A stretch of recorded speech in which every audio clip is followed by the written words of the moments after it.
දයාබර මිතුර මිතුරිය ඔබ සැමට ප්‍රීතිමත් සබත් දවසක් ප්‍රාර්ථනා කරනවා. උන්වහන්සේ තවත් ශුද්ධ දවසක් අපට දී තිබෙනවා.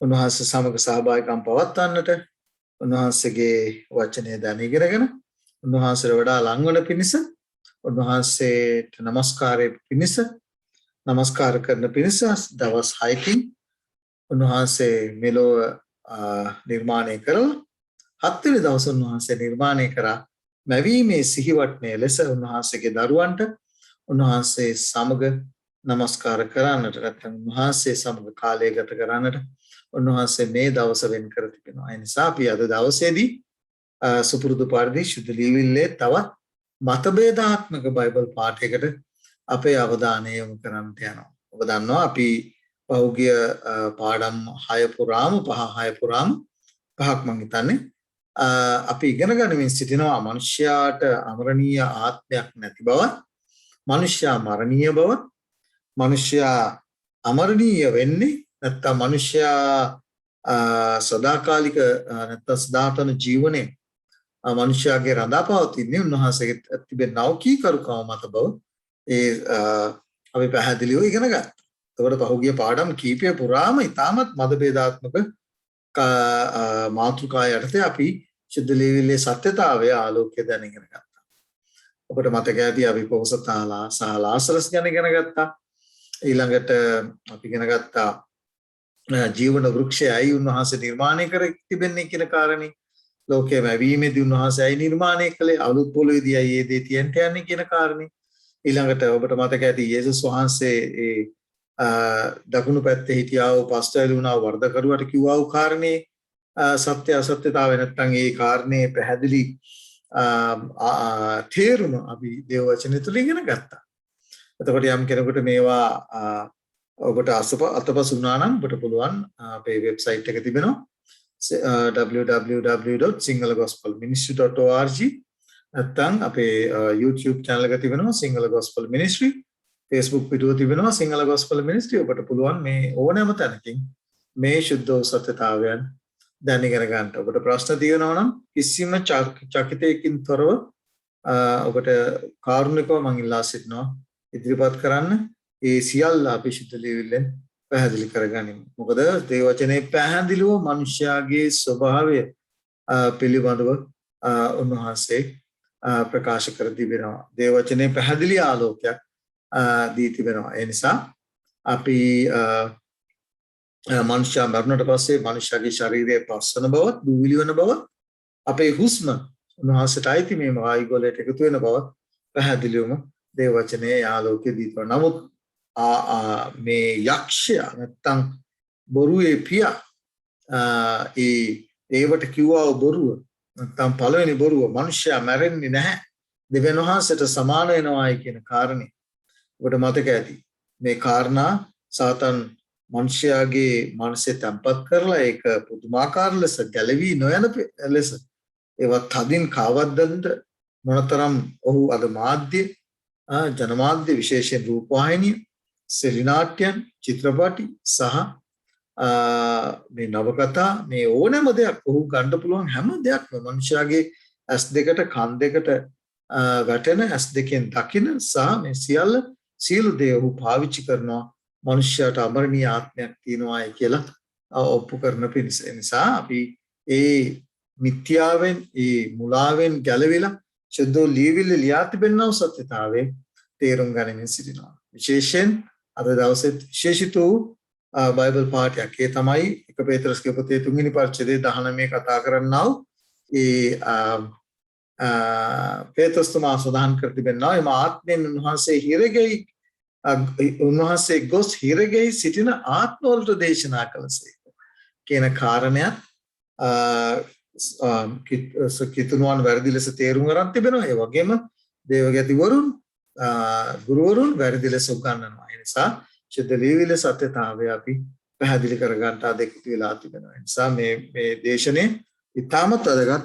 ඔබට මේ බයිබල් පාඨයේ සත්‍ය අසත්‍යතාවය නැත්නම් සත්‍ය අසත්‍ය කියනවටත් වැඩිය මේ බයිබල් පාඨය මට සමා වෙන්න එහෙම ප්‍රකාශ කළාට මේ බයිබල් පාඨයේ අර්ථය මේ බයිබල් පාඨයේ දේව වචනයට අනුවර්ථය තේරුම් ගන්නට අපි දැන් සූදානම් සිටිනවා.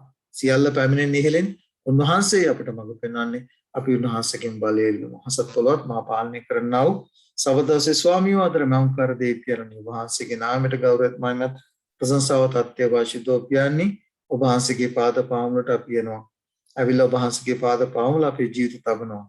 පියන්නේ ක්‍රිස්තුස් වහන්සේ කරුණ කොටගෙන ඔබ වහන්සේ වෙත ළඟා වෙන්න අපිට මාර්ගය පිළිවෙල කර දුන්නා ඔබ වහන්සේ. ඒ නිසා අපි ඔබ වහන්සේගේ මුහුණ සොයනවා දැන් ශුද්ධාත්ම බලෙන් අප පූර්ණවත් කරලා මේ ශුද්ධ වූ මතභේදාත්මක ගැටලුකාරී බයිබල් පාඨයන් ශුද්ධ ලියවිල්ලට අනුව තේරුම් ගන්නට ශුද්ධාත්ම බලෙන් අප පූර්ණවත් කරන්නට කියලා ඉල්ලන අතර කතා කරන්නව මාත් අසන්නව රමන්නව සීල් දනාගේ සිත් පුදුවන්ට කියලා ඉල්ලෙන්න වහන්සේගේ බලවත් හස්තයට අප සීල් දනාගේ ජීවිත බාර කරන්න එක අප කරන්නේ. ඒ ස්වාංශික අතිශුද්ධම ප්‍රේමණීය වූ නාම නිසා. හොඳයි අපි කෙලිම මාතෘකාවට යන්න. අද දවසේදී අපි කතා කරන්නේ පේත්‍රස් තුමා කතා කරන්නා වූ පළවෙනි පේත්‍රස්ගේ පොතේ 3 වෙනි පරිච්ඡේදයේ 19 කතා කරන්නා වූ මේ බයිබල් පාඨයට මොනවද මෙතන කතා කරන්නේ? අපි මේ බයිබල් පාඨය පළමුව කියවලා ඉමු. අපිට ඒක හම්බ වෙනවා මම සම්පූර්ණ කොටසම කියවනවා. මොකද ඒ කොටස කියවන්න අවශ්‍යයි. මේ බයිබල් පාඨයේ කතා කරන්නා වූ සන්දර්භයේ තේරුම් ගන්නට නැත්නම් මේ අර්ථය මොන කාරණයක් ගැනද මේ ශුද්ධ පෞල්තුමා පේත්‍රස් තුමා කතා කරන්නේ කියලා තේරුම් ගන්නට. එක පේත්‍රස්ගේ පොතේ 3 වෙනි පරිච්ඡේදයේ 18 සිට 20 දක්වා මම කියවනවා. මග්නසාද දෙවියන් වහන්සේ ළඟට අප පමුණවන පිණිස මතක තියාගන්න ඕන චුද්ධ ලේවිල කියවනකොට අපි ඒක යාඥාමී යුක්තව නැත්නම් ඊටමත් අර්ථාන්විතව කියවන්න ඕන. ලියා තිබෙන නිසා කියවගෙන යන්නට එපා. මොකද මේක ඊටම වැදගත් චුද්ධ ලේවිල්ලේ සත්‍යතාවයේ තේරුම් ගැනීම පිණිස. මග්නසාද දෙවියන් වහන්සේ ළඟට අප පමුණවන පිණිස. මොකද අපි උන්වහන්සේගෙන් වෙන් වුණානේ. නේද? දෙවියන් වහන්සේගෙන් වෙන් වුණා. ඒ නිසා දෙවියන් වහන්සේ ළඟට අපව පමුණවන පිණිස ධර්මිෂ්ඨ වූ ක්‍රිස්තුස් වහන්සේ අධර්මිෂ්ඨයන් උදෙසා පව් ගැන වරක් වදවින්දසේක. දවට පේනවා ඇති. ඇයි උන්වහන්සේ වදවින්දේ? ඇයි උන්වහන්සේ ජීවිතේ පූජා කළේ?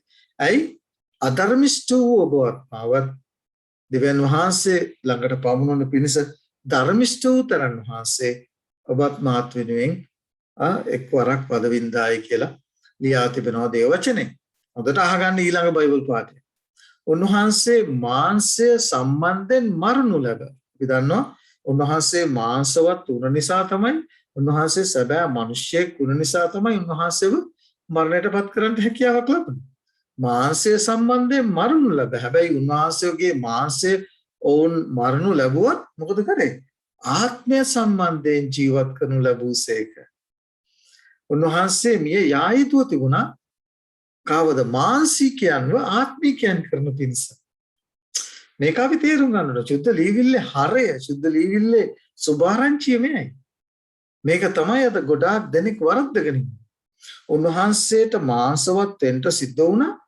පාපය කරන කොටගෙන මානසිකයන්ව මොනව කරන්නද? ආත්මිකයන් කරන්නට. මේ ආත්මය කියලා කෑ ගහන්නේ මේ ගැන වැරදි අදහසක් දරන්නේ ඒකයි. මේ මනුෂ්‍යයා තුළ උන්වහන්සේගේ මරණය කරන කොටගෙන උන්වහන්සේගේ මාංශවත් වීම කරන කොටගෙන ඔබටත් මටත් මේ ආත්මික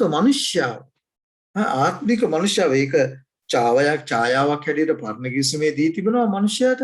ඒ ආත්මික මනුෂ්‍යව ගොඩනගන්න පරණ කිස්මේ තියවසනකට ක්‍රිස්තුස් වහන්සේ ආපුවා මේක සම්පූර්ණ කරලා උන්වහන්සේ මේ ඔබ තුල මා තුල ආත්මික මනුෂ්‍යව ගොඩනගන්නට හැකියාව උන්වහන්සේ දේ ස්ථිර කරන ලැබ උන්වහන්සේගේ මාංශවත් වීම කරනකොට.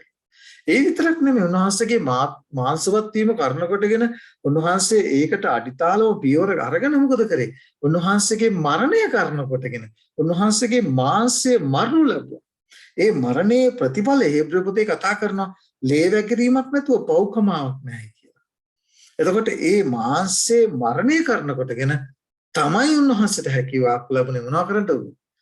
මානසිකයන්ව ආත්මිකයන් හැටියට ඒ ක්‍රිස්තුස් වහන්සේගේ තේජ නැත්තම් ඒ තේජසේ ශරීරයේ පංගුකාරකමට ඒ පංගුකාරකම උරුම කර ගන්නට උන්වහන්සේට ඒ හැකියාව උන්වහන්සේට ලැබුණේ උන්වහන්සේගේ මාංශය සම්බන්ධයෙන් උන්වහන්සේ මිය ගියත් උන්වහන්සේගේ ආත්මය සම්බන්ධයෙන් උන්වහන්සේ ජීවත් මානසිකයන් උන්වහන්සේට හැකියාවක් ලැබුණා ජීවත් කරවන්නට. එහෙම නොවුනනම් උන්වහන්සේට බෑ මානසිකයන්ව ජීවත් කරන්නට. එන්න මේ කාරණේ අපි තේරුම් ගන්නට ඕන. ඔබටත් මටත් උන්වහන්සේ කියනවා උන්වහන්සේගේ ශුද්ධවන්තයන්ගේ මරණය උන්වහන්සේගේ අනර්ගයයි කියලා. උන්වහන්සේ මිනිස්සෙක් උන්වහන්සේ වදාගෙන මල නමුත් ඔහු ජීවත් වන්නේ කියලා. මා කෙරෙහි අදහන්න මල නමුත් ජීවත් වන්නේ ආත්මයේ වශයෙන් ආත්මය සම්බන්ධයෙන්. අයි උන්වහන්සේ කෙරෙහි අදහගෙන ශුද්ධ පෞල්තුමාට ලස්සනට විස්තර කරනවා මේ බබ්බ පාට ඔබට තියෙන ඔබට මම දී තිබෙන උන්වහන්සේගේ මරණය කරනකොටගෙන අපි පාපයට මැරිලා උන්වහන්සේගේ මලුන්ගෙන් උත්ථානය කරනකොටගෙන මොනවද වෙන්නේ? අපි ජීවණයට උන්වහන්සේගේ ඒ චරිතේ නැත්නම් උන්වහන්සේගේ තේජසේ ශරීරයට ඒ ආත්මය සම්බන්ධයෙන් ඔබවත් මාවත් ජීවත් කරන පිණිස උන්වහන්සේ මාංශයට මිය ගියා. හැබැයි ඊට පස්සේ කියනවා 19 වෙනි පරිදියේ තමයි ගොඩාක් මතභේදාත්මක බයිබල් පාඨයේ එම ආත්මයෙන් නැත්නම් ඒ ආත්මික ජීවිතයේ උන්වහන්සේගේ ඒ ආත්මය කරනකොටගෙන මොකද කරන්නේ? උන්වහන්සේ ගොස් හිරගෙහි සිටි ආත්මවලට දේශනා කළසේක. මොකද්ද මේ හිරගෙය? හිරගෙහි සිටි ආත්ම කුමක්ද කියන කාරණයයි අද දවසේදී අපි ලියා ගන්න යන්නේ. ඒ විතරක් නෙමෙයි දේශනා කළායි කියලා කියනවා. දැන් මේ දේශනා කිරීම කියන වචනය අපිට හේබ්‍රේ පොතේ මම මේ බයිබල් ඒ කාරණේත් ඔබ ඉදිරියේ තබනවා.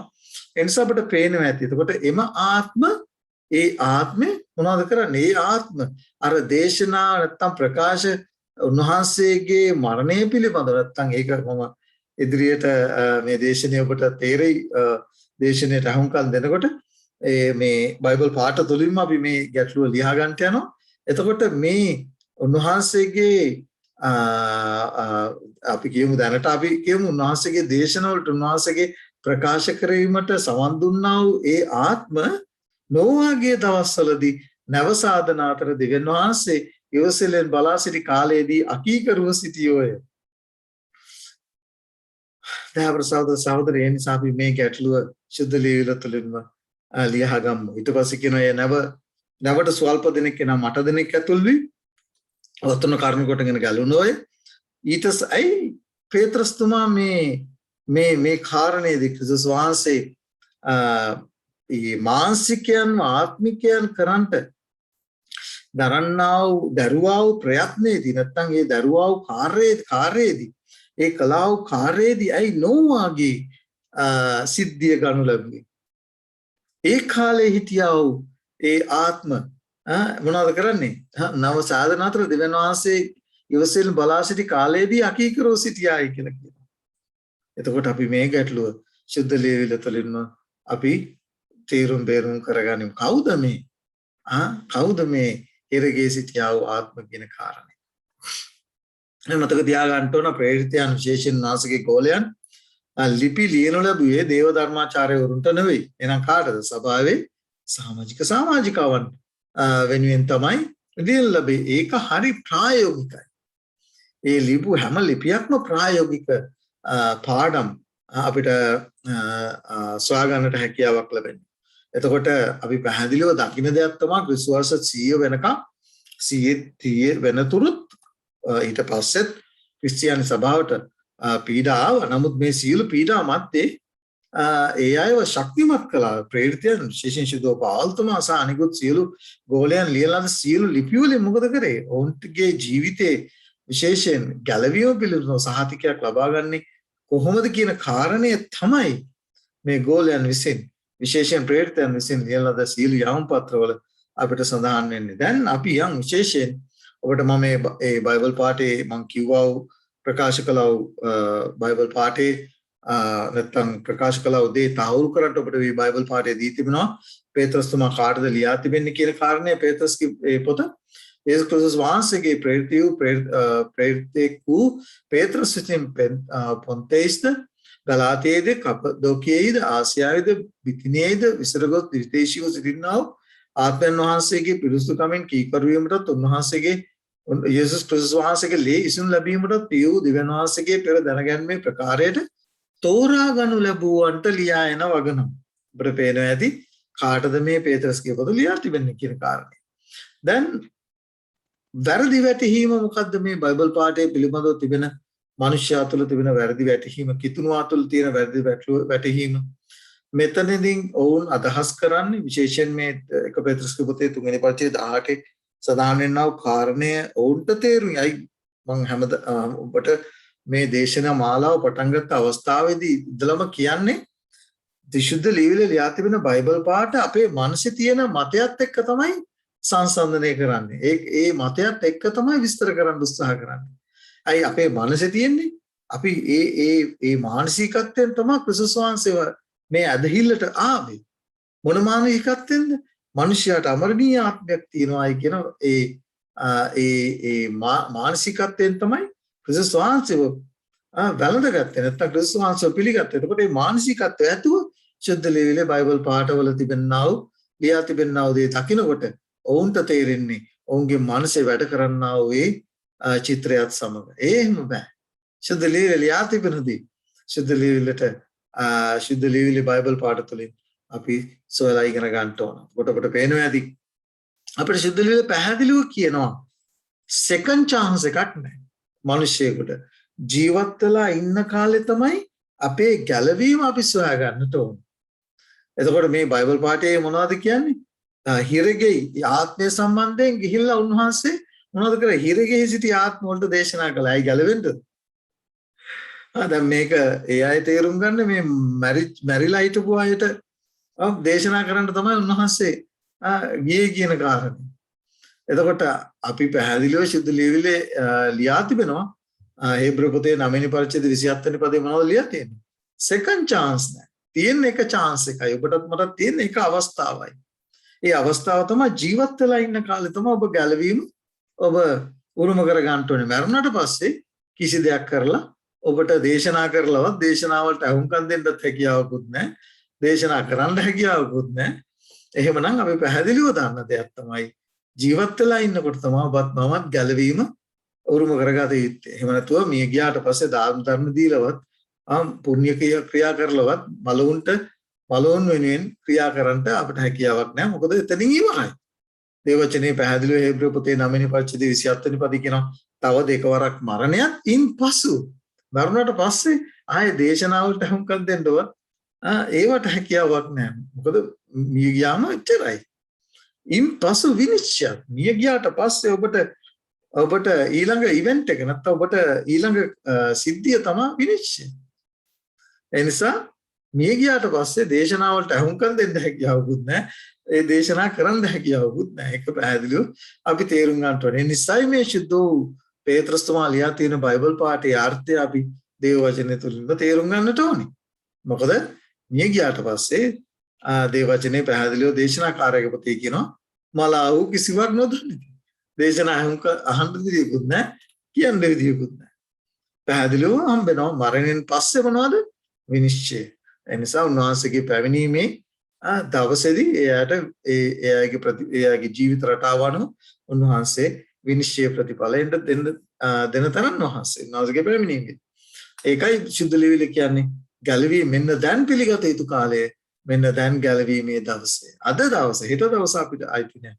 අපි හෙට ජීවත් වෙයිද නැද්ද කියන දේ අපි දන්නේ නැහැ. ඒක දන්නේ උන්වහන්සේ විතරයි. ඒ නිසා අපි පැහැදිලිව ශුද්ධ ලියවිලේ ආලෝකයේ තමයි මිනිස්සෙකුට ගැලවීම උරුම කරගන්න දී තිබෙන කාලය තමයි ජීවිත කාලය. ජීවිත කාලය තුල තමයි තමන් ජීවත් වෙලා ඉන්න කාලය තුල තමයි ඔබටත් මටත් ගැලවීම උරුම කරගන්න උන්වහන්සේ සූදානම් කර තිබෙන කාලය. මේ ගියාට පස්සේ දේශනාවලට හුම්කම් දෙන්න හැකියාවකුත් නැහැ. දේශනා කරන්න හැකියාවකුත් නැහැ. ඒක තේරුම් ගන්නට ඕනේ. එහෙනම් මේ ශුද්ධ පේත්‍රස් තුමා කියන දේ තිබෙන සැබෑ අර්ථ ශුද්ධ ලියවිලේ තුලින් තේරුම් ගන්න. දේශනාකාරයේ පොතේ 9:5 සිට 6 දක්වා කියනවා මක් නිසා ජීවත් වන්නෝ තමුන් නසින්ට ඕනෑ බව දනිති. මලාහු කිසිවක් නොදනති. එතකොට දේශනා අහන්න බෑනේ ඒගොල්ලොන්ට. දේශනා කරන්න හැකියාවකුත් නැහැ. එහෙනම් උන්වහන්සේ කලේ කුමක්ද? හොඳයි අපි මේ දේශිත ලියවිල තුලින් හොයමු. ඔවුන්ට තව විපාකයක් නැත. මක් නිසාද ඔවුන් ගැන සිහිවීම නැති විය. ඔවුන්ට ඔවුන්ගේ ප්‍රේමයේද වෛරයේද ඊර්ෂ්‍යාවද දැන් නැති වී තිබේ.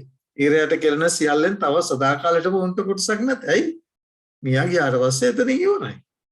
ඊට පස්සේ ඔහු ඇයගේ තීරණය මලුන්ගෙන් උත්ථානයේ තීරණය වෙන්නේ ජීවිත කාලය තුල ආත්මික මනුෂ්‍යයා ආත්මයන් වහන්සේ කර්ණ කොටගෙන ගොඩනගා ගන්නා වූ ආකාරය අනුව තමයි ඒ මිනිස්සෙක් ගොඩනගා ගන්නා වූ චරිතය මේක මම ඉදිරියේදී එක පාඩමකින් ඔබ ඉදිරියේ තවන්ට උන්වහන්සේගේ මඟ පෙන්වීම ඇතුව බලාපොරොත්තු වෙන මිනිසයා තුළ ක්‍රියා කරන්නා වූ මේ ආත්මය කුමක්ද? මිනිසයා තුළ ආත්ම දෙකක් ක්‍රියා කරනවා. එකක් තමයි සුද්ධාත්මය ක්‍රියා කරනවා.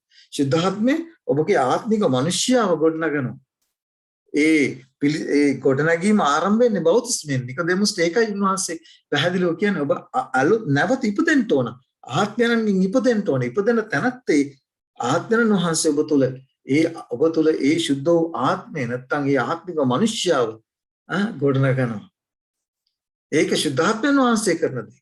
ඔබ ඒ අලුතෙන් ඉපදුනේ නැත්තම් ඔබ තුළ අශුද්ධාත්මය ක්‍රියාත්මක වෙන බව දේවචනේ ස්නාන කරනවා. ඒ අශුද්ධාත්මය ධර්මයට පස්සේ මොකද කරන්නේ? ඔබගේ ශරීරය ඔබ මිය ගියාට පස්සේ මොකද කරන්නේ? අශුද්ධාත්මය ඔබගේ වෙස් අරගෙන මොකද කරන්නේ? ඒක උට කරන්න පුළුවන්. මොකද ඌ පරණ කිවිසුමේ කරා එලියාගේ නෙමෙයි කවුද සමුවෙල්ගේ ස්වභාවය ගත්තා. ඒක අවිට දේවචනේ සාක්ෂි පිට පිණිස දී තිබෙනවා. ඒ නිසා සාතන්ට පුළුවන්.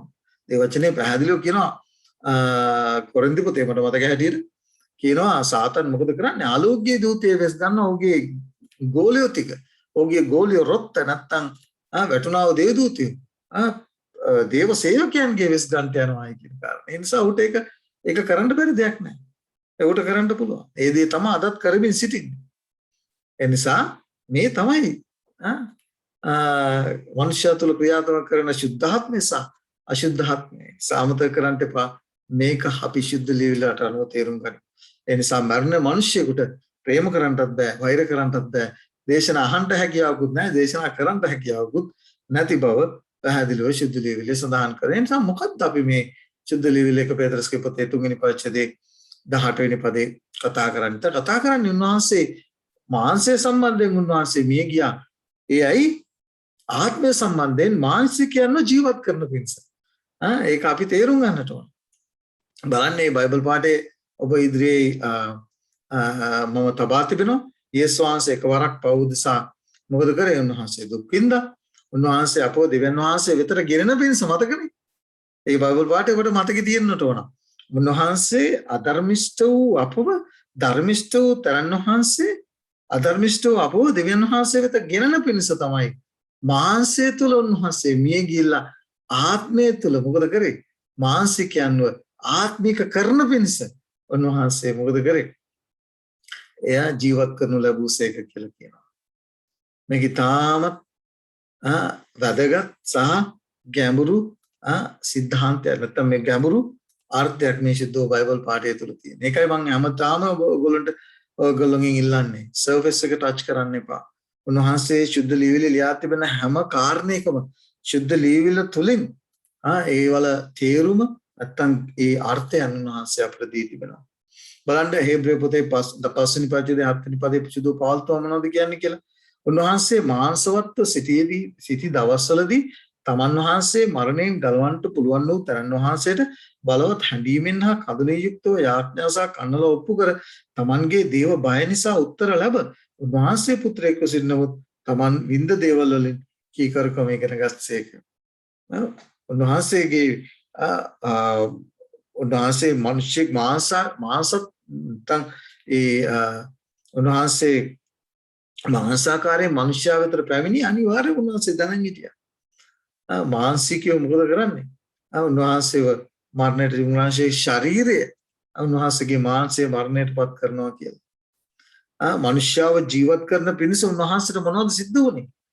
මෙතන කියනවා පියනන් වහන්සේට මරණයෙන් ගලවන්න පුළුවන් තරන් වහන්සේට බලවත් හැඬීමෙන් සහ කඳුලින් යුක්තව යාඥා සහ කන්නලා උප්පු කරයි මොනව කරන පිණිසද? මානසිකයන්ව ජීවත් කරන පිණිස, ආත්මිකයන් කරන පිණිස. මේක ඊටමත් අලංකාර බයිබල් ධර්මතාවයක් සුද්ධ ලියවිලි ලියා තිබෙනවා.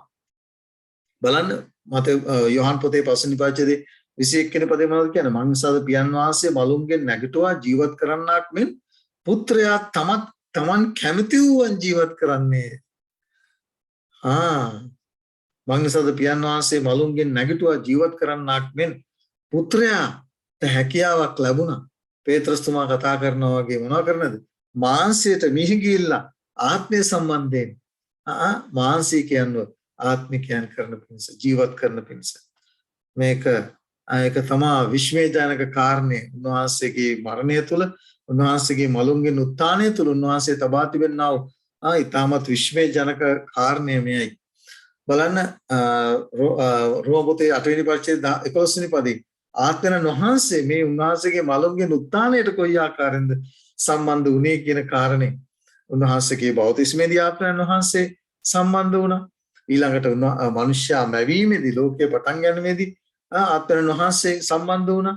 එතකොට අපි හැම අවස්ථාවකදීම සිද්ධ ලිවිල්ලේ උත්පත්ති පොතේ සිට එල්තරව පොත දක්වාම ආත්මයන් වහන්සේගේ ක්‍රියාකාරීත්වය අපිට හම්බ වෙනවා.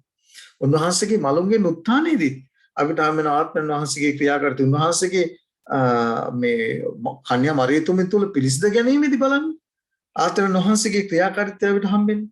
බලන්න උන්වහන්සේගේ මලුන්ගෙන් උත්ථාන වීමේදී කොයි ආකාරයෙන්ද ආත්මයන් වහන්සේගේ ක්‍රියාකාරීත්වය දියලා එල්තරව කර දී තිබෙන්නේ කියලා සුද්ධ ලේවිල තුල රෝම පොතේ 9 වෙනි පරිච්ඡේදය 11 8 වෙනි පරිච්ඡේදය 11 වෙනි පදේ තවද යේසුස් වහන්සේව මලුන්ගෙන් නැගිටුවා වූ තනන් වහන්සේගේ ආත්මයන්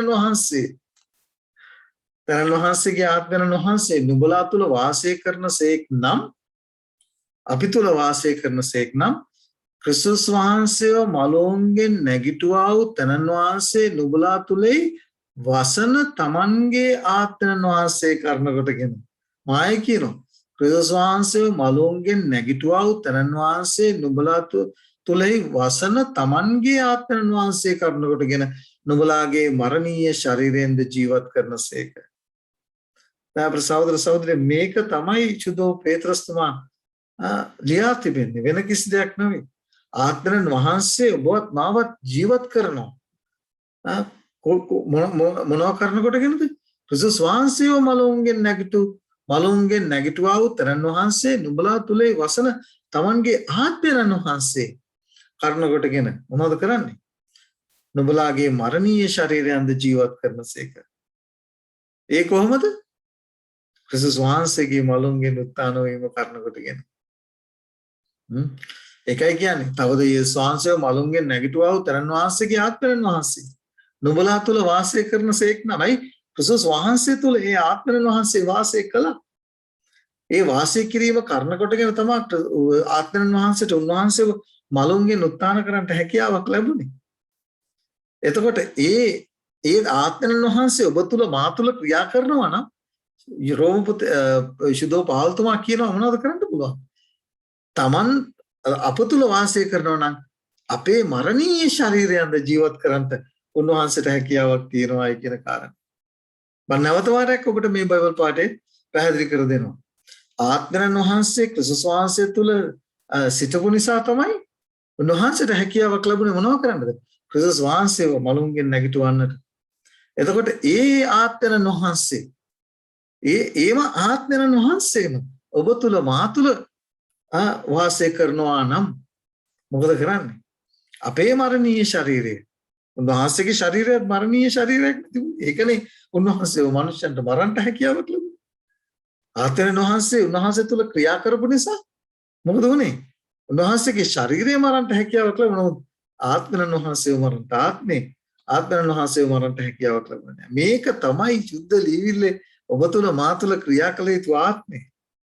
ඔබගේ ශරීරය මරන්නට හැකියාවක් තිබෙනවා මනුෂ්‍ය. නමුත් ඔබ තුල මා තුල ක්‍රියා කරන ආත්මයන් වහන්සේ ඒ ආත්මය ඔබ තුල ආත්මයන් වහන්සේ ඔබවත් මාවත් ඔබ තුල මා තුල ගොඩනගා ගන්නා මේ ආත්මික මනුෂ්‍යයා මරන්නට හැකියාවක් නැහැ. ඇයි ඒක ගොඩනගන්නේ කවුද? ආත්මයන් වහන්සේ.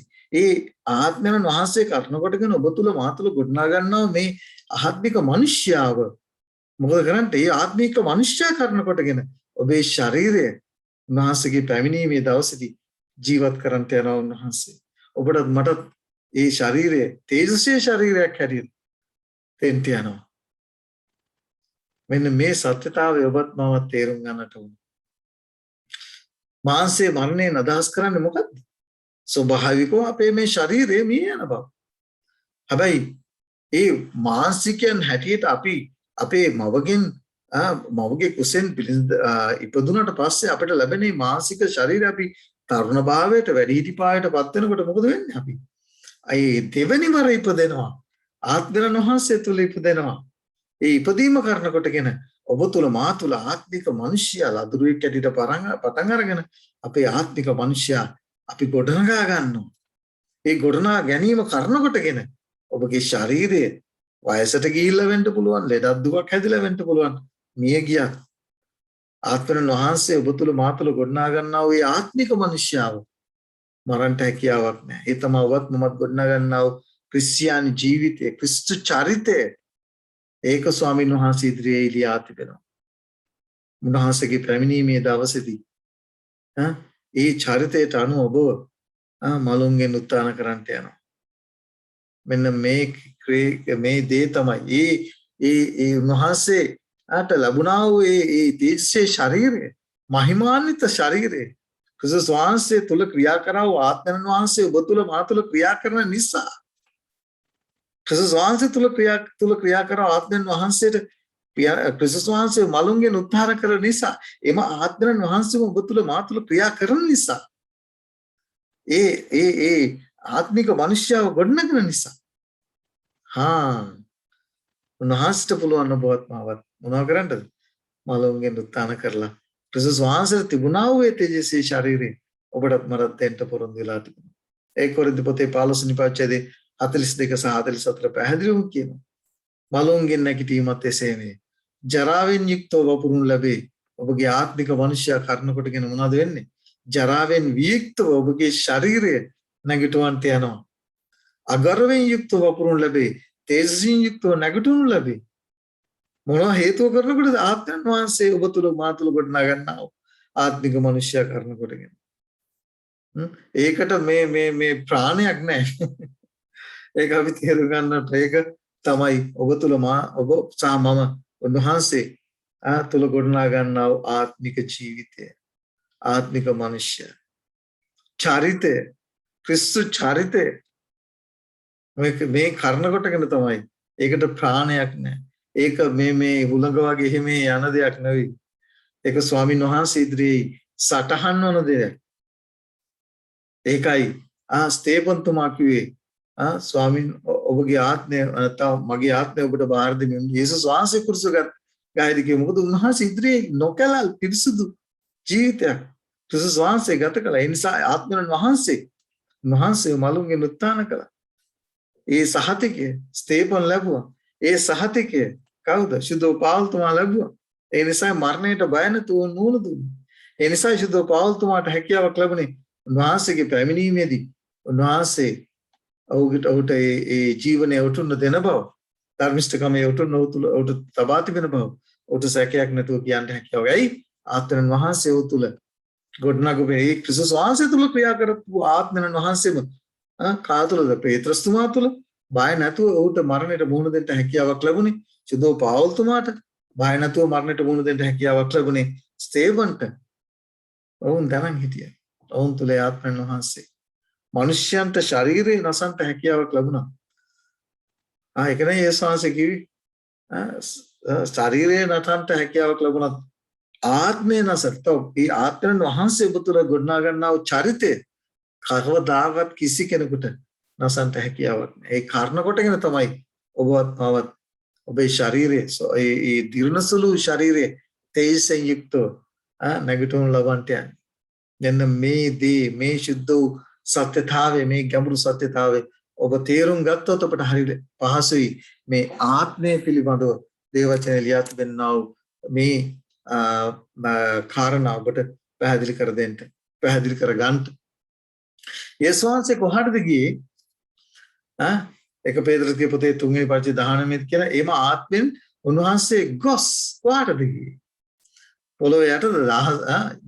පාරාදීසයටද? නැත්නම් කොහෙටද? ෂියෝලයටද?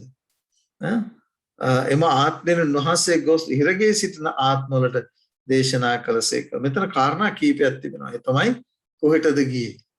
ඊළඟට හිරගෙහි කවුද හිටියේ? මොකද්ද මේ හිරගේ කියලා දේවචනේ හඳුන්වන්නේ?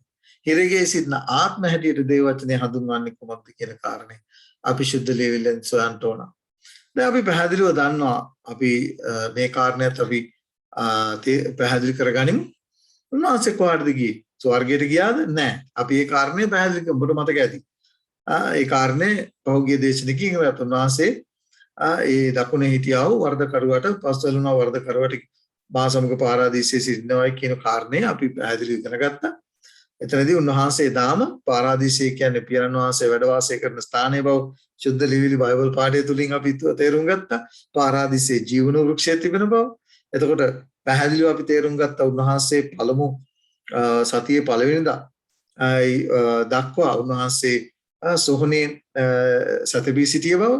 සතියේ පළවෙනිදා හිමිදිරි උදෑසන ඒ මග්දලේ මරියට ප්‍රකාශ කළා වූ වාක්‍යයෙන් අපි දැනගත්තා දැන තේරුම් ගත්තා සුද්ධ ලිවිලිට අනුව උන්වහන්සේ පාරාදීසයටවත් ඊළඟට වෙන කොහෙටවත් ගියේ නැහැ. ඉතින් ඒ නිසා ඒක අපිට පැහැදිලි.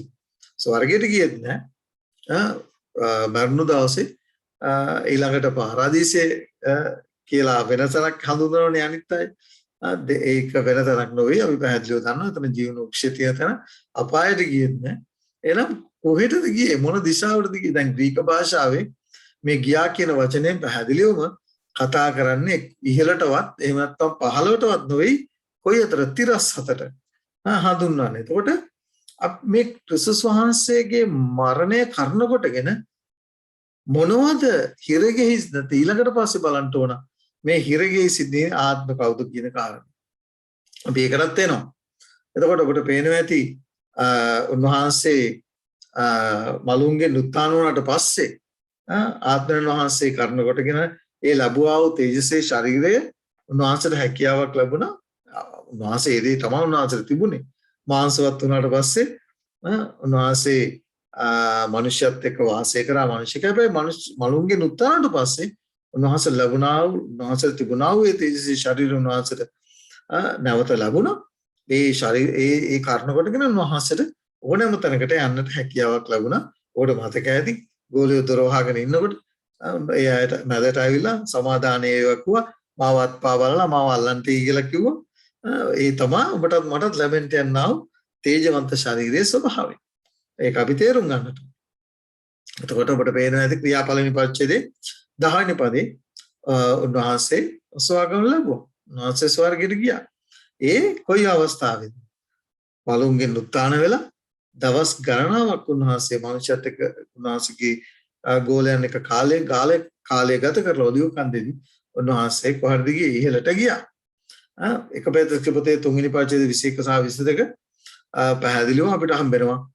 ඊට සමානව තිබෙන බෞතිස්මයේ වතුරෙන් එනම් මාංශයේ කිලුටකමෙන් පහ කිරීමෙන් නො යහපත් හෘද සාක්ෂියකින් දිව්‍යන් වහන්සේ සෙවීමෙන් දැන් නුඹලා යේසුස් ක්‍රිස්තුස් වහන්සේගේ මලුන්ගේ නැගිටීම කරන කොටගෙන ගැලවෙන්න ඔබට මතක ඇති. ආත්මයන් වහන්සේ ඔබ තුළ මාතුක ඒ ආත්මයන් වහන්සේ ක්‍රිස්තුස් වහන්සේ තුළ ක්‍රියා කරව ආත්මයන් වහන්සේ ක්‍රිස්තුස් වහන්සේ මලුන්ගේ උත්ථාන කළව ආත්මයන් වහන්සේ ඔබ තුළ මා තුළ ක්‍රියා කරන නිසා මේ පොරොන්දු උන්වහන්සේ ඔබටත් මට දී තිබෙනවා. ඒක තමයි ඔබටත් මට තියෙන එකම බලාපොරොත්තුව සහ එකම මේක තමයි සුභාරංචි. දැන් දේශනා කිරීමෙන් කියන අදහස් කරන්නේ මොකක්ද? දේශනා කරනවා කියලා කියන්නේ ප්‍රකාශ කරන එක පැහැදිලිව අපිට ඔබට පේනවා ඇති. මම බයිබල් පාඩයක් දීලා තිබෙනවා. අපි විශේෂයෙන් ඒ ලූකේ පොතේ 8 වෙනි පරිච්ඡේදයේ 39 වෙනි පදේ යක්ෂාවේස විත්‍යාව මනුෂ්‍යයට මොනවද කියන්නේ? නුඹ ගෙදරට හැරී ගොස් දෙවියන් වහන්සේ නුඹට කොපමණ මහත් දේවල් කළසේක්ද කියා ප්‍රකාශ කරන්නයි. කීසේක ඔහු ගොස් යේසුස් වහන්සේ තමන්ට කොපමණ මහත් දේවල් කළසේක්ද කියා නුවර මුල්ලේ ප්‍රසිද්ධ කළේ.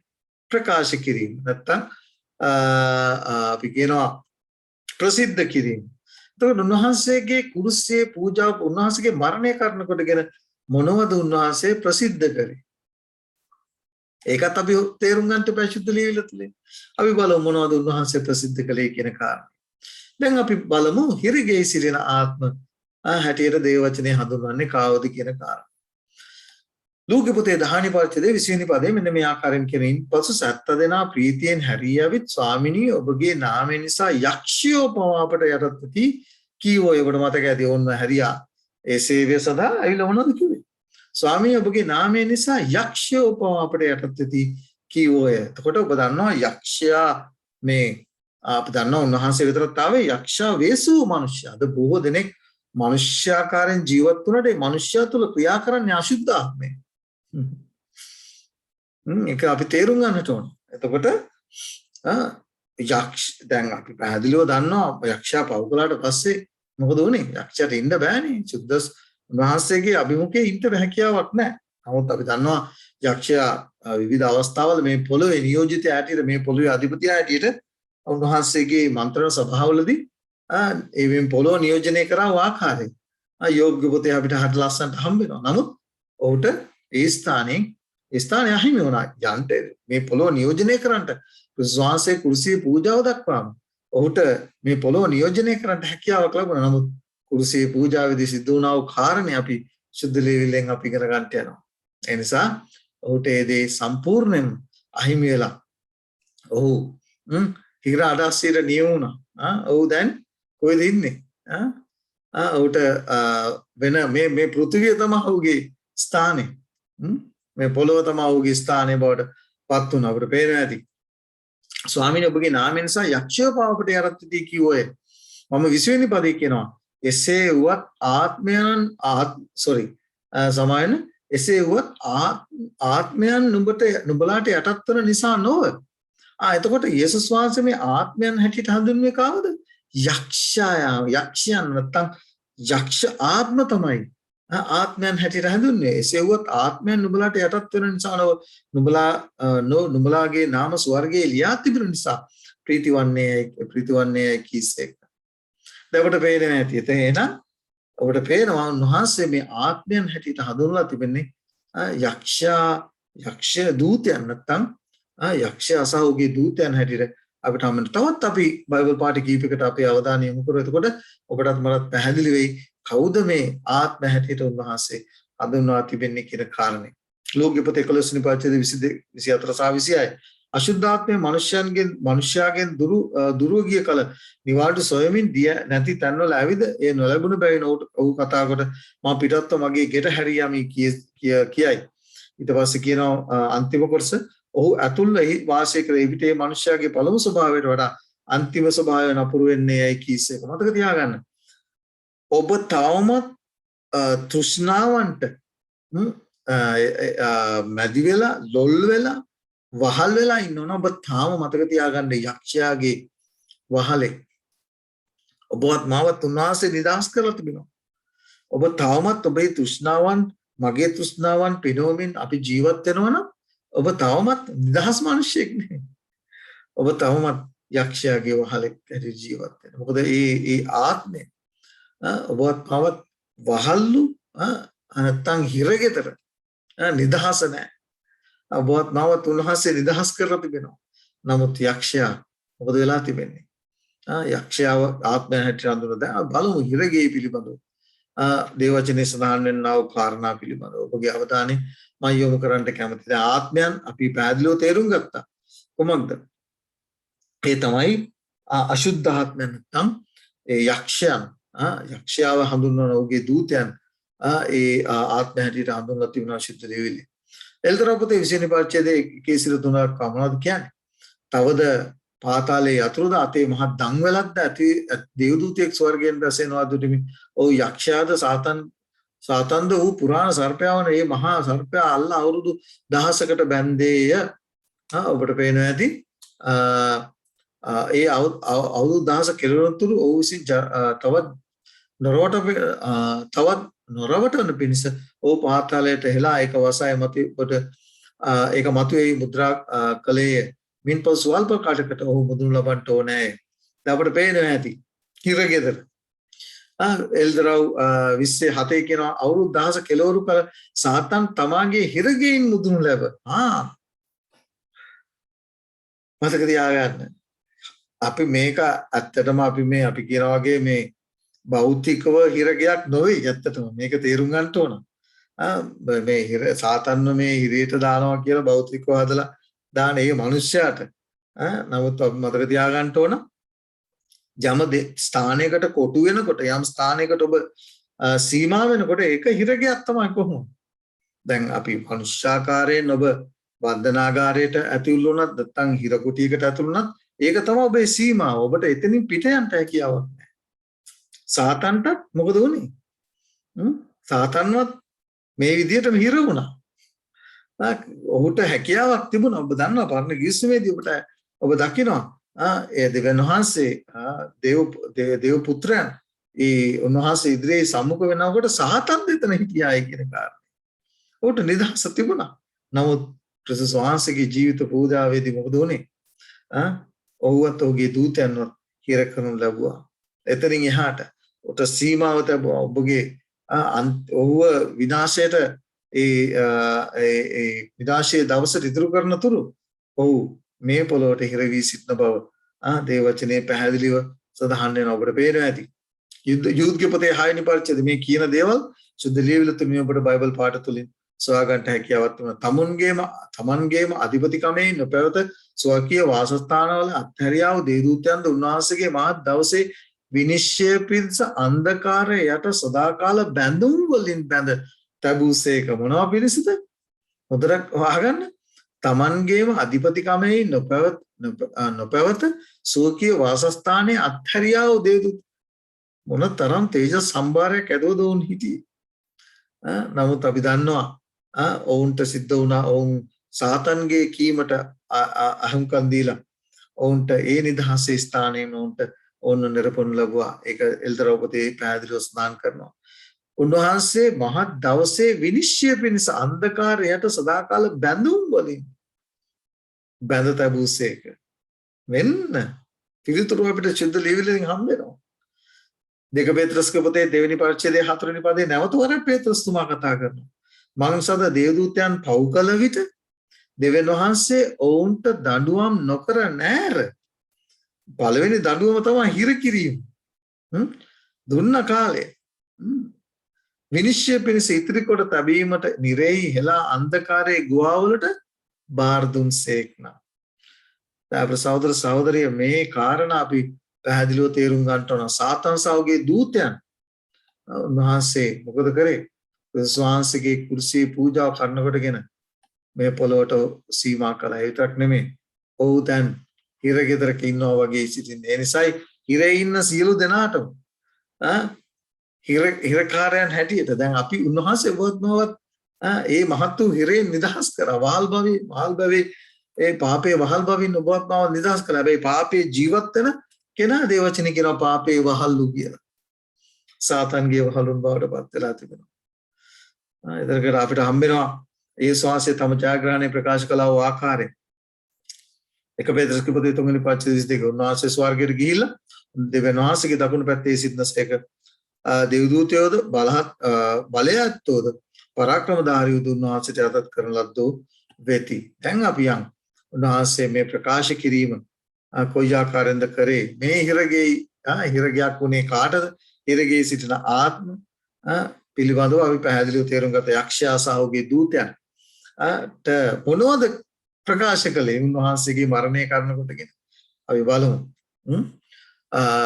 දේවචනේ මතේ පොතේ පැහැදිලිවම 12 වෙනි පරිච්ඡේදයේ 28 සිට 29 හරිම පුදුමාකාරයි මේ සුද්ධ බයිබල් පාඨවල අර්ථය අපි තේරුම් ගන්නකොට මේ ලියා තිබෙන මේ ගැටලුකාරී මතභේදාත්මක බයිබල් පාඨවල තිබෙනා වූ මේ මතභේදාකාර හැඟීම් ඉබේටම ලියනවා. බලන්න යේසුස් වහන්සේම කතා කරලා කියනවා මතේ 12 වෙනි පරිච්ඡේදයේ 28 සිට 29 දක්වා නමුත් මම දෙවියන් වහන්සේගේ ආත්මයන් කරන කොටගෙන යක්ෂයන් දුරු කරන්නම් සැබවින්ම දෙවියන් වහන්සේගේ රාජ්‍ය නුඹලා කරා පැමිණ තිබේ. දැන් දෙනවා උදාහරණයක්. මොකක්ද කියන්නේ?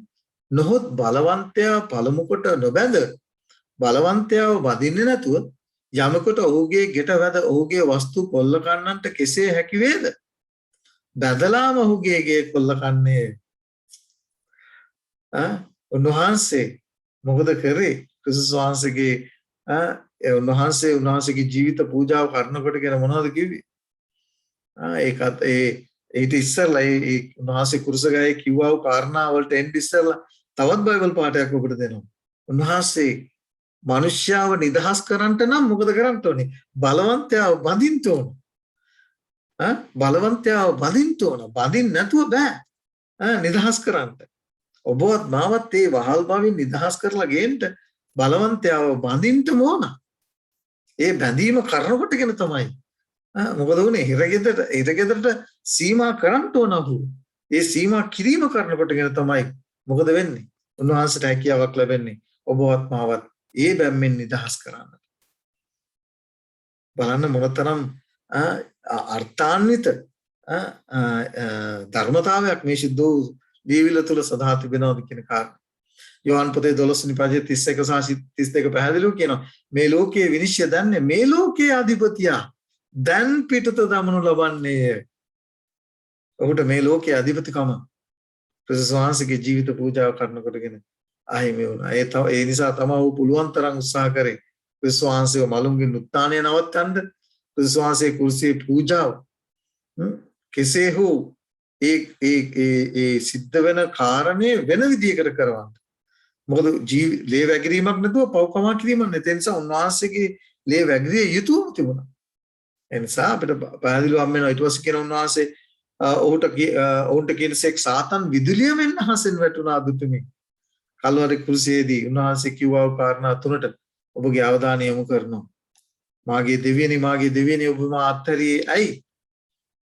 උන්වහන්සේ කිව්වා කාරණේ. ඉතින් නිමයි කියලා කිව්වා ඉවරයි. සාතන්ව හිරගෙදර නැත්තම් මේ පෘථිවියට හිර කරනු ලැබුවා. ඔහුට නැවතත් ඔහුට ස්වර්ගයට යන්න හැකියාවක් නැහැ. මේ ලෝකේ නියෝජනය කරන්නේ ඔහු නෙවෙයි. ඇයි? ක්‍රිස්තුස්වහන්සේගේ ජීවිත පූජාව කරනකොටගෙන උන්වහන්සේගේ ලෙයින් හිරගෙයි සිටියා වූ අයවලුන් මුදුන් ලැබූ බව ප්‍රකාශ කරනු ලැබුවා. හිරගෙයි සිටියාට ප්‍රකාශ කෙරුවා වුණාද? ඔබලාගේ නැත්තම් සාතන්ට ප්‍රකාශ කරනු ලැබුවා. ඒ දුෂ්ට ආත්මයන්ට දුෂ්ට දේවදූතයන්ට සාතන් සාහුගේ සගයන්ට උන්වහන්සේ ප්‍රකාශ කරනු ලැබුවා. මොකද්ද? උඹලට හිරගෙයි නියමෙනවා. හිරගෙයි බැඳුම් වලින් බැඳ සිටියා වූ සියල්ලන් මගේ මරණය කරනකොටගෙන දැන් නිදහස් කියන කාරණේ. මොනතරම් ප්‍රීතිජනක පණිවිඩයක්ද උන්වහන්සේ ඔබටත් මට දී තිබෙන්නේ. උන්වහන්සේ පැහැදිලිව කිව්වා අන්ධකාරයේ බලයේ වේලාව ගැන ලූකා පොතේ 22 වෙනි පරිච්ඡේදයේ 53 වෙනි පදේ පැහැදිලිව කියනවා නමුත් මේ නුඹලාගේ පැත් අන්ධකාරයේ බලයත් ඒ කීසේ. උන්වහන්සේගේ මරණය දක්වා සාතන් පුදුමාකාර විදියට උත්සාහ කරා මේ ගැලවීමේ සවස්ම නවත්තන්න. උන්වහන්සේ කුරුස ගහේදී කිව්වා බහින්ද කියලා. ඔහුට පේනවා ඇති මොන තරම් උත්සාහ කරාද දායක පූජකයන්ව ලියන්නන් පරිසවරුන්ව පොළඹවලා උන්වහන්සේ ගැලවීමේ සලස්ම නවත්තන්න. ඔහු දැනන් හිටියා. ක්‍රිස්තුස්වහන්සේගේ මරණය කරනකොටගෙන මලුන්ගේ උත්ථානය කරනකොටගෙන ඔහු බඳිනු ලබනවා කියන කාරණා. බලන්න කොලොසි පොතේ 2 වෙනි පරිච්ඡේදයේ 14 සහ 15 පැහැදිලිව කියනවා. අපට විරුද්ධව අපට එදිරිව තිබුණා වූ නියෝගවල ලියවිල්ල මොකක්ද කියලා අපිට හම්බෙනවා. පරණ කිවිසුමේ මොසෙස්ගේ ව්‍යවස්ථාව තමයි උන්වහන්සේ කුර්සිය පූජා වෙන්නේ ඒ ආයෝසි වුණේ. ඒ පිළිබඳව වෙනම දේශනයක් මම කර තිබෙනවා. දැන් කාලය නොවේ ඒ ගැන කතා කරන්න. මම 15 වෙනි පදයට ඔබගේ අවධානය යොමු කරන්න ඕනේ. උන්වහන්සේ තමන් කෙරෙහි අධිපතීන්ද බලය ඇත්තන්ද පහකොට තමන් කෙරෙන් උන්වහන්සේ තමන් කෙරෙන් මොනවද කරේ? පහ කෙරුවා. අධිපතීන් සහ බලය ඇත්තන්ද පහකොට ප්‍රසිද්ධියෙන් නොවුන්ට දක්වා කුරුසිය කරනකොටගෙන මොනවද දැක්විය? මොකද්ද ප්‍රකාශ කළේ? ඔවුන්ගෙන් ජයගත් බව ප්‍රකාශ කළේ. දැන් ඔබට පේනවද ආත්මයෙන් ගිහිල්ලා හිරගේ සිටියා වූ නැත්තම් ඒ දුෂ්ට ආත්මයට නැත්තම් යක්ෂයාට සහෝගේ දූතයන්ට මොනවද ප්‍රකාශ කළේ? ඉතින් නිමයි. උඹලට තවත් කොටසක් නැහැ. ඒ විතරක් නෙමෙයි. උඹලා වහලුන් හැටියට සියාගෙන සිටියා වූ ඒ සියලු මනුෂ්‍යව වහල්කමේ ගෙයින් මුදවාගත්ත කියන කාරණය. උඹලාව වහල් කරලා උඹලාව ඉහිර කරලා උඹලාව හිරගේ වසලා හිරගේ සිටියා උඹලා හිරගෙදර තියාගෙන හිටියා වූ ඒ මගේ දරුවෝ මම නිදහස් කරා කියන කාරණේ තමයි උන්වහන්සේ ජයග්‍රහණය තමයි උන්වහන්සේගේ මරණය කරනකොටගෙන හිරගේ සිටියා වූ ආත්මත ප්‍රකාශ කළේ. රෝම පොතේ 9 වෙනි පරිච්ඡේදයේ 38 සහ 39 පැහැදිලිව කියනවා දැන් රෝම පොතේ පුරුෂ පෞල්තුමා කියලා කිසිම දෙයකට බෑ. දූතයන්ටත් බෑ මාව හිර කරන්න. අධිපතීන්ටත් බෑ මාව හිර කරන්න. මොකද තවත් මේ ලෝකයේ අධිපතියා සාතන් නෝර නිසා. ඒ නිසා අපි තේරුම් ගන්නවා එපිසෝඩ් පොතේ 6 වෙනි පරිච්ඡේදයේ 12 වෙනි පදේ පැහැදිලිව කියන අපේ පොරබැදීම වනායි මාංශයට රුධිරය විරුද්ධව නෙවෙයි එහෙනම් අතිපතිකම් වලට පරාක්‍රමධාරීන්ටත් මේ ලෝකයේ අන්ධකාරයේ මුලාදයින්ට ස්වර්ගීය ස්ථානවල සිටින දුෂ්ටකමේ ආත්ම සේනාවන්ටත් විරුද්ධය. දැන් මේ ස්වර්ගීය සේනාවල කිව්වා අපිට ප්‍රමාතක ඇති අපි ඉගෙන ගත්ත පළවෙනි දෙවෙනි සහ තුන්වෙනි ස්වර්ගය ගැන. එතකොට සාතන් ඉන්නා වූ ස්ථානයේ පිළිබඳව අපිට පැහැදිලි අවබෝධයක් තිබෙනවා. මොකද උන්වහන්සේ ස්වර්ගයෙන් සාතන් සහ ඔහුගේ දූතයන්ව නිරපුණු ලැබුවා. අපි ඉගෙන ගත්තා මේ අවකාශය උන්වහන්සේ පළමුණු ස්වර්ගය හැටියට සඳහන් කර තිබෙනවා. ඊළඟට මොකද්ද? අභ්‍යවකාශයේ දෙවන ස්වර්ගය හැටියට උන්වහන්සේ වැඩ වාසය කරන ස්ථානයේ තුන්වෙනි ස්වර්ගය හැටියට දේව වචනය තුලින් අපි තේරුම් ගත්තා. දැන් අපට පේනවා ඇති උන්වහන්සේ බැස යාම සහ නැගී යාම පිළිබඳව එපිස පොතේ 4 වෙනි පරිච්ඡේදය 8 සිට 10 දක්වා පැහැදිලිවම උන්වහන්සේ සඳහන් කරනවා මේ පොළොවට උන්වහන්සේ උස්තැනට නැගුණු ස්වර්ගයේ තමයි උසස් තැන. පහත් තැන මොකද්ද? පහත් තැන මේ පොළොව. උන්වහන්සේ මේ උසස් තැන සිට කොහටද ආවේ? පහළට ආවා මොනව කරන්න පිණිසද? දේවචනයේ එපිසපතේ කියනවා ඒයින් උන්වහන්සේ කරුණකොටගෙන උන්වහන්සේ උසස් තැනට නැගූ කල්ලි වහල්කමට ගත්ත උනා. අපිට මතක ඇති මං කිව්වා මේ ලෝකයේ මිනිස්සයා මොකටද කරේ? පාපය කරනකොටගෙන සාතන් වහල්කමට ගත්තා. නමුත් උන්වහන්සේ මොනවද කරේ? ගත්ත උන්වහන්සේ අරගත්තා. වහල්කමින් ගත්තා. උන්වහන්සේගේ මලුන්ගෙන් කුර්සියේ පූජාව කරනකොට උන්වහන්සේගේ මලුන්ගෙන් උත්තානය කරනකොටගෙන මොකද කරන්නේ? මතෙව් 27 වෙනි පරිච්ඡේදයේ 51 සිට 53 දක්වා කියවල බලන්න මොනවද සඳහන් කරන්නේ? උන්වහන්සේගේ මරණයේදී දේවමාලිගාවේ තීරයේ ඉරෙනවා. ඊළඟට ඉහළ පටන් පහළට ඉරෙනවා. ඊට පස්සේ මොකද වෙන්නේ? සෝන් ගෙවල් ඇරෙනවා. සතපීසුන්නා වූ නොඑක් සුද්ධවරයන්ගේ නැගිටින ශරීරයේ නැගිටුන් ලදුව ඔහු උන්වහන්සේ නැගිටින බව සෝන් ගෙවල් නික්ම සුද්ධ නුවරට ඇතුළ බොහෝ දෙනෙකුට පෙනුනේ යන්න. උන්වහන්සේ සාක්ෂි දුන්නා. උන්වහන්සේගේ කුර්සියේ පූජාව කරනකොටගෙන උන්වහන්සේගේ මරණය කරනකොටගෙන මොකද කරන්නේ? උඹ වහල්කමට මගේ දරුවන්ව ගත්තනම් මම එතනින් මගේ පූජාව කරනකොටගෙන මගේ ජීවිත පූජාව සහ මලුන්ගෙන් උත්ථානය කරනකොටගෙන සාක්ෂි දුන්නා. බලන්න මගේ මරණය කරනකොටගෙන මගේ ජීවිත මගේ මලුන්ගෙන් උත්ථානය කරනකොටගෙන ඔබ වහල්කමට ගත්ත උන් මම වහල්කමින් ගෙනවුන් මොකද ගෙන ගොස් මොකද කරන්නේ? මිනිසයන්ට තෑගි දුන්සේකයි කියනසේක. අපේ සහෝදර සහෝදරිය අපි උන්වහන්සේ සිතුවන්තෙමු. මේ සුදු සත්‍යතාවයේ සුදු ලීලි බයිබල් පාඨ තුලින් උන්වහන්සේ මොනතරම් ලස්සනට පෙන්වන්න කරලා තියෙනවද? කාලය නිසා පිළිපි පොතේ දෙවෙනි පරිච්ඡේදයේ 6 සිට 7 දක්වා උන්වහන්සේ ඉහළින් බැස්සා. කොහාටද බැස්සේ? මේ පොළොවට බැස්සා. පහත් තැන් වලට බැස්සා. ඉහළට නැග්ගා. ස්වර්ගයේ තමයි ඉහළ ස්ථානය, පහත මේ පොළොව බව දේව වචනේ පැහැදිලිව සඳහන් කරනවා. ඒ නිසා අපිට හම්බ වෙනවා සාරාංශයේ උන්වහන්සේගේ ඉහළින් බැහැලා මේ පොළොවට ඇවිල්ලා උන්වහන්සේ මරණයටපත් වුණා. මලුන්ගෙන් උත්ථාන වුණා. උන්වහන්සේ ස්වර්ගයට නැගී ගියා. උන්වහන්සේගේ මරණය සහ මලුන්ගෙන් උත්ථානය කරනකොටගෙන සාතන් ඒ හිරගේ සාතන්ව හිර කරනු ලැබුවා. ඊට පස්සේ අපිට හම්බ වෙනවා හිරගේ සිටියා ඒ අයට උන්වහන්සේ ප්‍රකාශ කළා. බලට තවත් මගේ දරුවන් කෙරෙහි මගේ ස්වරූපෙන් මගේ සමානත්වයට මව්වාව සෙනග කෙරෙහි මාව පිළිගන්නා වූ සෙනග කෙරෙහි නොබලට බලපුරුවන්කාර නැත්තම් බලපවත්තන්ට හැකියාවක් නැති බව උන්වහන්සේ ප්‍රකාශ කළා. ඒකට සාක්ෂි උන්වහන්සේ දුන්නා. මලුන් උන්වහන්සේගේ මරණයේදී ඒ ශුද්ධවරයන් නැත්තම් අපි දන්නේ නැහැ අතන කවුද මලුන්ගෙන් උත්ථාන වුණේ කියන කාරණේ. ඒ මලුන්ගෙන් නැගිට උන්වහන්සේගේ මලුන්ගෙන් උත්ථාන වීමේදී ඒ මනුෂ්‍යයන්ට තෑගි දුන්න බව දේව වචනේ ලියා තිබෙනවා. උන්වහන්සේ ඒ සාක්ෂි උන්වහන්සේ තබනු ලැබුවා. උන්වහන්සේගේ ඒ ජීවිත පූජාව සහ මලුන්ගෙන් උත්ථානය කරනකොටගෙන. එතකොට අපිට හම්බ වෙනවා එපිස පොතේ පැහැදිලිව දෙවෙනි පරිච්ඡේදයේ 4 සිට 6 දක්වා පැහැදිලිව උන්වහන්සේ අපිට දෙන්න යනා වූ ඒ අලුත් ජීවනයේ නව ජීවනයේ සදාතන ජීවනයේ පිළිබඳව අපිට සඳහන් කරනවා. මොනවද කරන්නේ? අපගේ වර්ධ කරනකොටගෙන අප මැරී සිටි කල්හි පවා උන්වහන්සේ සමග අප ජීවත් කළා වූ ආකාරය උන්වහන්සේගේ මරණය සහ ජීවිත මලුන්ගෙන් උත්ථානය කරනකොටගෙන මොකද ඒ ආත්මයන් වහන්සේ උන්වහන්සේ තුල ක්‍රියාත් කරන ආත්මයන් වහන්සේ තමයි දැන් ඔබ තුල මාතෘ ක්‍රියා කරන්නේ. ඒක මතක තියාගන්න ඕන. අපි මෙතන පැහැදිලිව කියනවා අපිට පේන ඇති රෝම පොතේ 6 වෙනි පරිච්ඡේදය 3 සහ පහ මං නිසාද උන්වහන්සේගේ මරණයේ සමානත්වයෙන් අපි උන්වහන්සේට සම්බන්ධ වී සිටිමු නම් උන්වහන්සේගේ නැගිටීමේ සමානත්වයෙන් සම්බන්ධ වන්න මේ දෑවරු සහෝදර සහෝදරිය ඒක තමයි ඔබට මෙච්චර වෙලා මම ඔබට දේ වචනය තුලින් ප්‍රකාශ කළේ පේතෘස්තුමාගේ විශේෂයෙන් ඉගැන්වීම අපි දන්නවා නෝවාගේ කතාව ඇයි උන්වහන්සේ පේතෘස් උදාහරණයක් ඇටියට ගත්තේ ඔබට මතක ඇති ඒ බයිබල් පාඩේ ඔබ ඉදිරියේ තිබුණා ඇයි පේතෘස් මේ නෝවාගේ කතාව උදාහරණයක් ඇටියට ගත්තේ ඔබ දන්නවා නෝවාගේ කතාවේදී මොකද වුනේ ඌගේ නෝවාගේ සතුරන් නැත්තම් නෝවාටගේ වචනේ පිළිව නොගත්තා ජලය කර්ණකොටගෙන සම්පූර්ණයෙන්ම මොකද වුනේ වලලනු ලැබුවා ඒ වලලනු ලැබුවා අවස්ථාවේ සාතන්ට හිටියද කට්ටිය දවස් ගණනාවක් මේ පොළවේ